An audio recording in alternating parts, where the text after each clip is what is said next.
देखिए, scholarship test लेने का एकमात्र मकसद होता है कि बच्चों में एक जागृति उत्पन्न करना और सबसे बड़ी बात कि बच्चे में जो भय लगा रहता है उस भय को तोड़ना, साथ ही साथ उसके जो टैलेंट है उस टैलेंट को निखारना।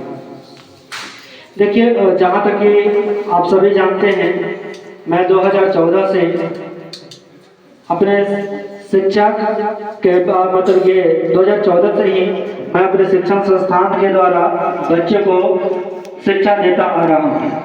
ये आज जब 2 अप्रैल आएगा इस साल में, तो मेरे शिक्षा देने का पूरे 10 वर्ष पूरा होगा।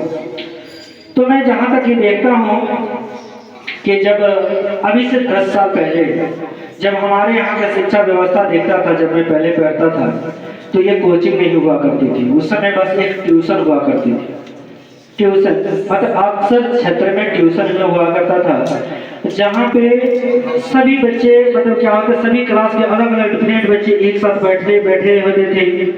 अब कुछ 6 वाला है, कोई 7 वाला है, कोई 8 वाला है, कोई 10 वाला, कोई वो सवाल पूछ रहा है, कोई ये सवाल पूछ रहा है, कोई ये पूछ रहा है। तो व्यक्तिगत तौर पे कोई भी बच्चे सही ढंग से पढ़ाई नहीं कर पाते थे।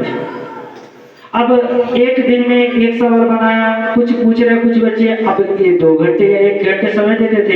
1 घंटे में मान लेते हैं 5 क्लास के बच्चे, 5 प्रकार के बच्चे हैं, एक अलग सवाल पूछा, एक अलग सवाल पूछा, एक अलग सवाल पूछा।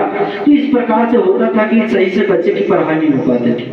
तो इन सभी प्रकार की कई समस्या मैंने देखा। तो उसके बाद मैंने संस्थान जब शुरू किया तो प्रॉपर तरह से प्रत्येक क्लास की जो है, प्रत्येक क्लास की प्रत्येक बैच भी बनाया ताकि बच्चे सही ढंग से पढ़ पाए। मैं उस समय देखता था कि हमारे क्षेत्र में जब मैं पढ़ा रहा था, उस समय पहले हमारे क्षेत्र का टॉपर्स जो होते थे 400 कभी पार नहीं कर पाते थे। 2014 से पहले मैं 400 से पार करते हुए बच्चे को अक्सर देखा ही नहीं। अपने क्षेत्र की, दूसरी जगह की करते थे, मैं अपने क्षेत्र की बात करता हूँ, नहीं देखता था। लेकिन देखा कि मैंने अपना ही संस्थान नहीं, बहुत सारे टीचर हैं कि उस ट्यूशन को कन्वर्ट कर दिए कोचिंग में, जिसमें कि हुआ कि एक क्लास में मतलब एक ही क्लास के बच्चे एक बैच में पढ़ते थे, जिससे कि उसकी शिक्षा व्यवस्था जो है बहुत अच्छी से सुदृढ़ हुआ। और एक जो भी पढ़ता था, एक क्लास के बच्चे होने के कारण सेम पढ़ाई जाती थी और कम समय में बेहतर शिक्षा बच्चे को मिलती थी, जिससे कि काफी ज्यादा वो इम्प्रूवमेंट हुआ।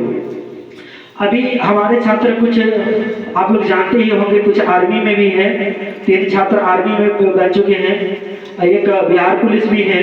तो अलग अलग सेक्टर में गए हैं। उम्मीद करते हैं कि कुछ बच्चे इंजीनियरिंग कर रहे हैं, कुछ बच्चे बीटेक वगैरह भी कर रहे हैं। तो बहुत सारे बच्चे अलग अलग जगहों पे जा रहे हैं। अभी तो सीरीज चल रहे हैं, बहुत जल्दी वो सफलता के एक मुकाम पर होंगे, ये बात तय है।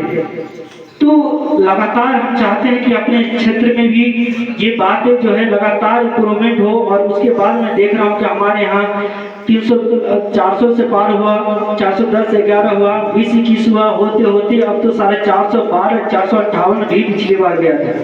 तो हमारे क्षेत्र में लगातार जो है अब टॉपर्स की श्रेणी में जा रहा है। मैं चाहता हूँ कि हमारे दीवानगंज क्षेत्र से भी बच्चे जिला टॉप, बिहार टॉप करें, ये मेरी कामना है, ये मेरी इच्छा भी है।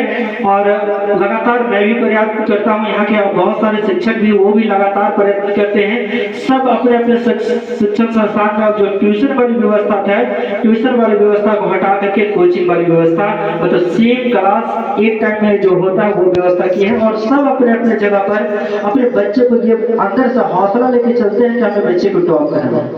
पहले तो जो ट्यूशन होती थी बस इसीलिए होती थी बच्चे को सिर्फ पढ़ा देना है, बस बच्चा पढ़ के कुछ पढ़ने लिखने सब चीज जान जाए, बस यही होता था।